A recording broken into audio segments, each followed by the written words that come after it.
জল দেওয়ার জন্য।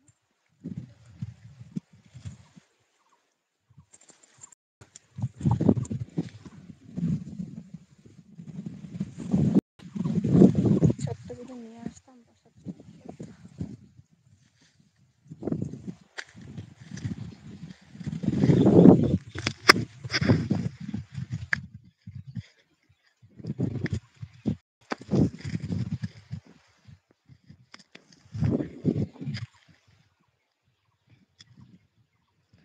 দেখো ওইখানে দেখতে পাচ্ছ, এই যে গরুটা আছে তার পেছনে এখানে একটা পার্ক আছে, মানে গ্রামের একটা পার্ক, ভালোই বড়।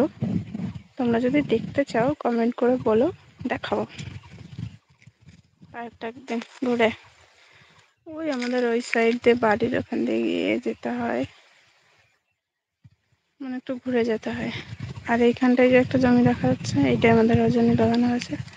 বেশি দিন হয়নি, 10 দিন 12 দিন মতন হয়েছে, কিন্তু রজনী চারা বেরোতে 15 দিন মতন লাগে। 15-20 দিন মতন লাগে চারা বেরোতে। তারপর রোজ আসবো রজনী ফুল তুলতে, সেটাও তোমাদের সঙ্গে শেয়ার করবো তোমরা যদি দেখতে চাও। আর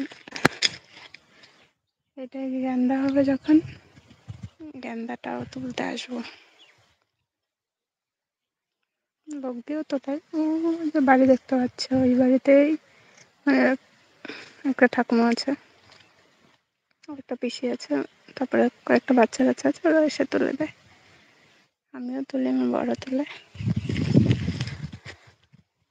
একটু আস্তে আস্তে কথা বলছি, তোমরা শুনে নিও, মানে একটু অ্যাডজাস্ট করে নিও, কারণ একটু লজ্জা লজ্জা লাগছে। প্রথমবার তো বর আছে পাশে, জানি না কেন বরের সামনেও ভিডিও বানাতে লজ্জা করে।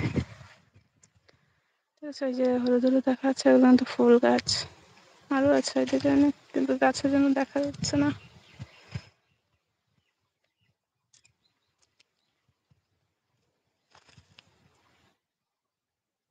আজকে বেশ হাওয়া আছে বাইরে, ভালো লাগছে। আর একটা জিনিস দেখাচ্ছে তো, এই যে দেখো, এই যে ফুলগুলো মানে একটু সেই কাশ ফুলের মতো নেই, কাশ ফুলই হবে হয়তো। এই যে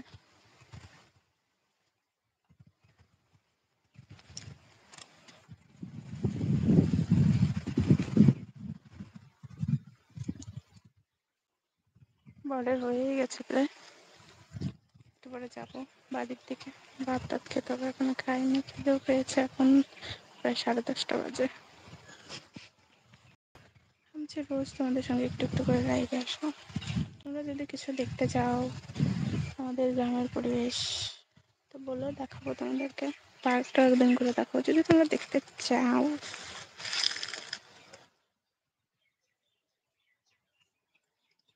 আমার বর ভাবছে আমি কারোর সঙ্গে কথা বলছি বলে।